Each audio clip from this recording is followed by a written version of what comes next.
All right, in this video, we're going to do another example where we might have to use the quadratic formula to find the x value in an equilibrium type of problem. So let's take a look. When hydrogen and iodine are placed in a closed container at 440 degrees Celsius, they react to form hydrogen iodide. At this temperature, the equilibrium constant K is 49.7. Determine the concentrations of all entities at equilibrium if 4 moles of hydrogen and 2 moles of iodine are placed in a 2-liter reaction vessel. So we need to find the equilibrium concentrations. That's what the question is asking. Don't be intimidated by a long question. There's a lot of information there. We just need to find out what the question's asking. Determine the concentrations of all entities at equilibrium. Fancy way of saying, let's find the equilibrium concentrations. You have initial values given to you, okay? And we need to organize that in a nice ICE table. So let's write out our equation with a bit more room here. We'll just start off by putting our hydrogen gas plus our iodine produces the 2HI gas. And we're going to write ice along the side here. And then we'll also put a little M on top to show that we're doing molarity. And this is our setup, right? That's our first step, basically our initial setup and organizing everything. Now, if you put 4 and 2 in this table, you're wrong right away. You got to be careful because these are concentration values. That's what equilibrium keeps track of.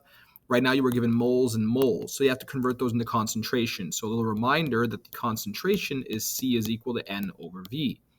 And so if we want to find for H2, you would do 4.00 moles over the volume, because it's a 2-liter reaction vessel, 2.00 liters, and we get 2.00 molar or moles per liter. So that's for hydrogen. So we can put 2.00 in there.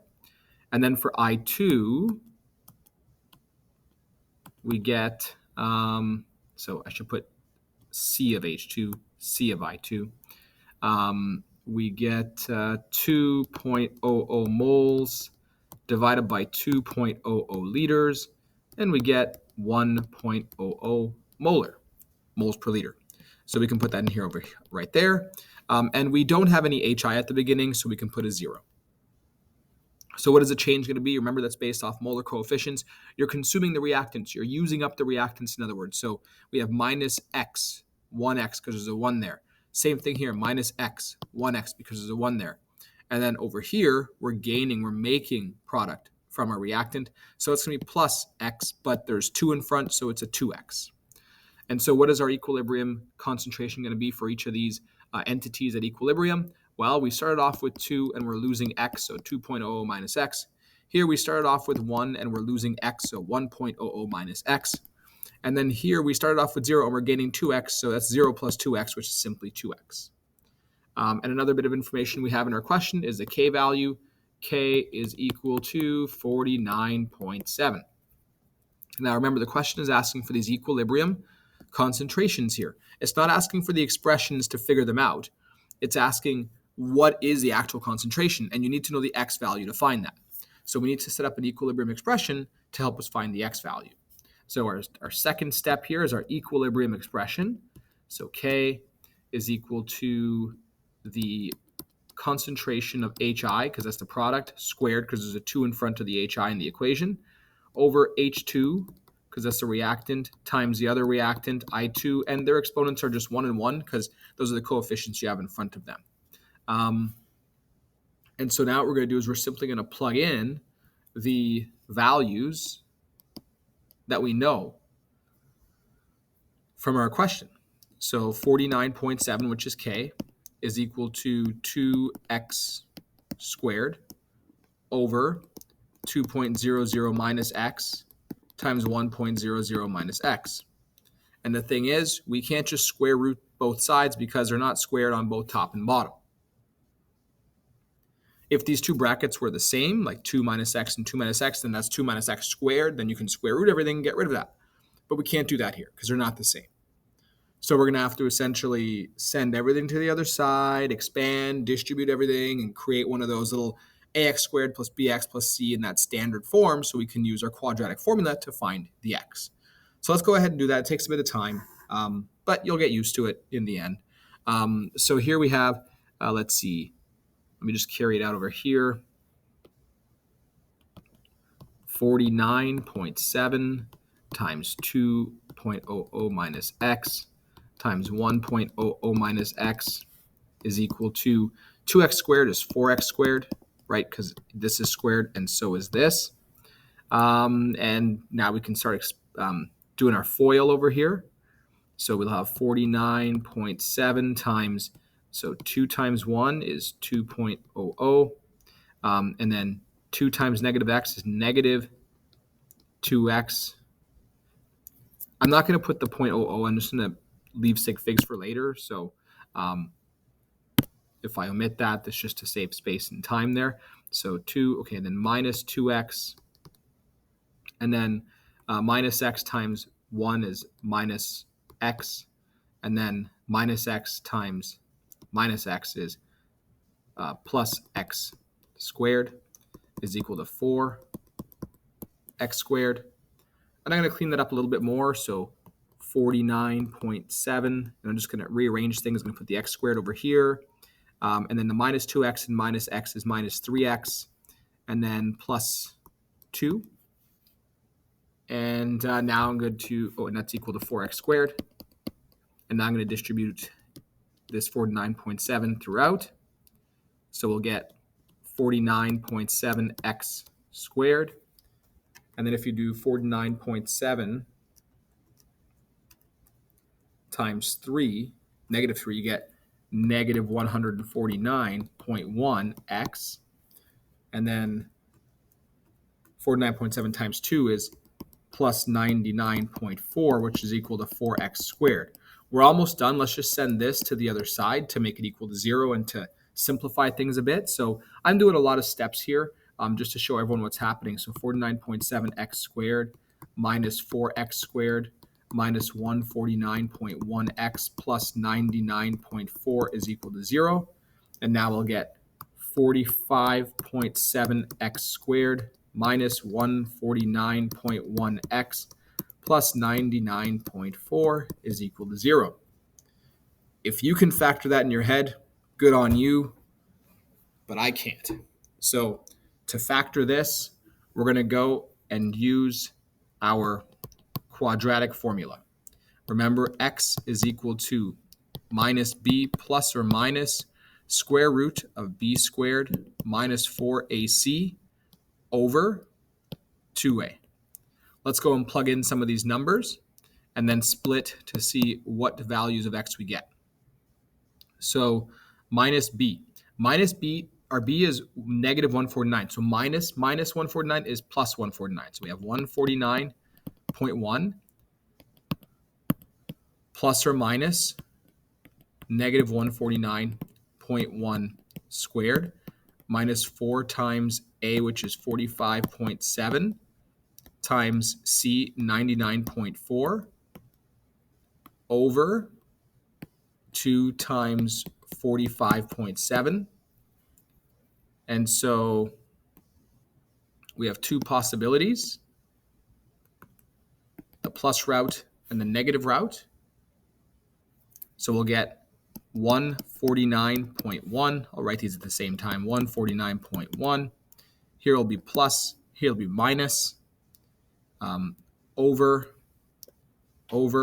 2 times 45.7 is 91.4. But always double check just in case you're stressed and your brain just can't handle the math right away when you're doing an assessment. 91.4, 91.4. And then square root of,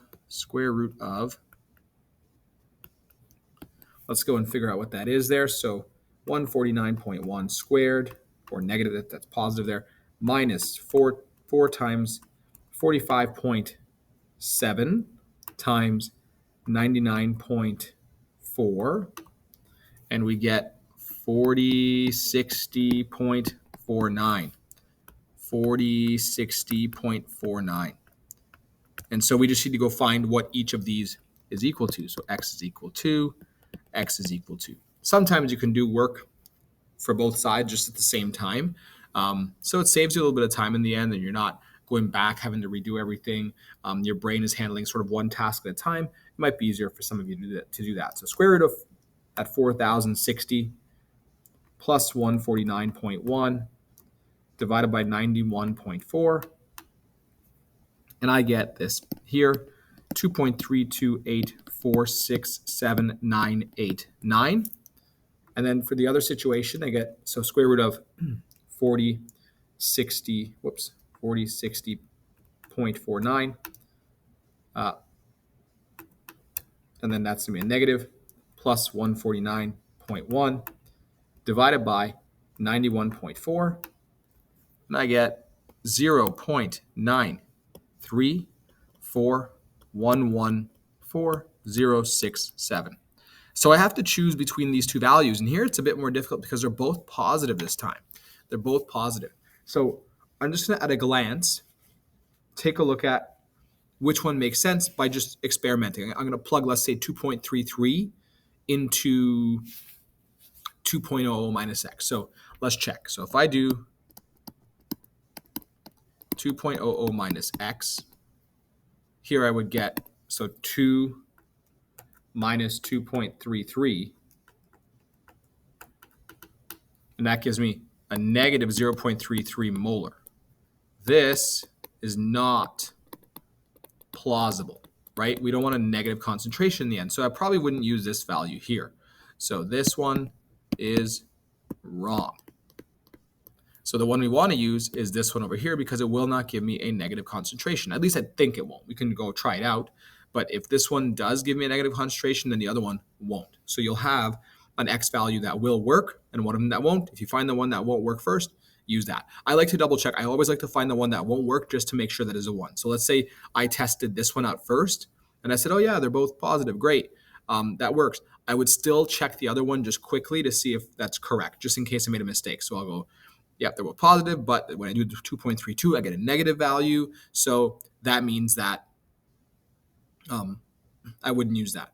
And be careful what you test, right? If you only tested this, then you get a positive value at first, right? And it would make some sense maybe. But then once you go and plug it into here and here, you'll see you'll get negative values. So I usually like to test the ones that have the minus x, so you can see if there's any negative concentrations. In the case where you get a negative x right off the bat, then you know right away that's probably not going to be the one, right? Because when you plug it in here, you'll get a negative concentration, but here you get a positive concentration. So you got to be careful there. So just make sure you test them out. Don't get anything negative for your concentrations in the end. So that was our step 4. Our step 5 is now taking the x value we found. So x is equal to 0.934, so on and so forth, and plugging them into our concentration. So we know that H2 is equal to 2.00 minus x. I2 is equal to 1.00 minus x. And then HI is equal to 2x. And so we're basically just plugging the x into here, here, and here. And we're going to need, since we're doing a subtraction, we're going to need essentially 2 decimal places because we're doing this minus this. And there's a lot of decimal places here. We want the smallest number of decimal places, which is 2. Smallest number of decimal places, which is 2. So let's go ahead and do that. So 2 minus 0.934114067. I get 1.06588593 molar, or approximately, should have left more room there. This is not good, but let's put approximately 1.07 molar. Over here, I'm doing the same thing. So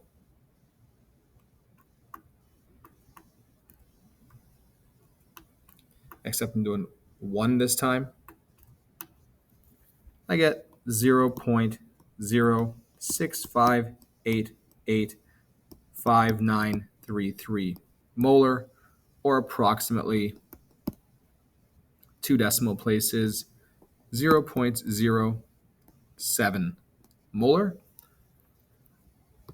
And here I get 2 times the 0.934114,067, and I get 1.86822813, which is approximately 1.87 molar. So these are the equilibrium concentrations for this particular system when I plug in my X value there. In this case, since it was a multiplication, I'm going to go with the smallest number of sig figs, and that was 3. And so that's why I have 1.87. And then it ended up being the same number of decimal places, 2. We can go and check our work if we'd like by plugging in the concentrations we found into our equilibrium expression. So K is equal to the concentration of HI squared over the concentration of H2 times the concentration of I2. And so that would be, I'm going to put my unrounded values in there. So 1.86822. You can put 5 decimal places, even less, because you'll get close enough. You're just checking your work. It doesn't really matter too much. I just wouldn't put 1 or 2. Put at least 3 in there, and you'll get close enough to the K value if you're on. So the H2 is 1.06588, so on and so forth, times the I2, which is 0.06588, and that keeps going. So let's go ahead and see what this gives us when we do this. So let's square that, divided by our 0.06588, divided by 1.06588, and we get about 49.7, which I believe was the K value that we were given in the question. So that's equal to uppercase K there, and that means that we are correct. So we checked our work. So these problems can be lengthy. So far, we had to solve for X, and there's a lot of work because you have to do your quadratic equation, and if you have more complex equations, it can get even more difficult than that. So we'll learn later on that there's actually another trick you can do to simplify these, but right now you just need to get really, really good at these so that when you learn the trick to simplify these type of questions, you'll really, really, truly appreciate them. So again, please make sure you can do these problems without having to look at the videos or the answer key. Try it over and over again until you need to, but then once you're fully comfortable with it and you can use it without the key, then go try and you can do it without the key, then you can go try other questions to see if you are truly confident and have mastered this skill.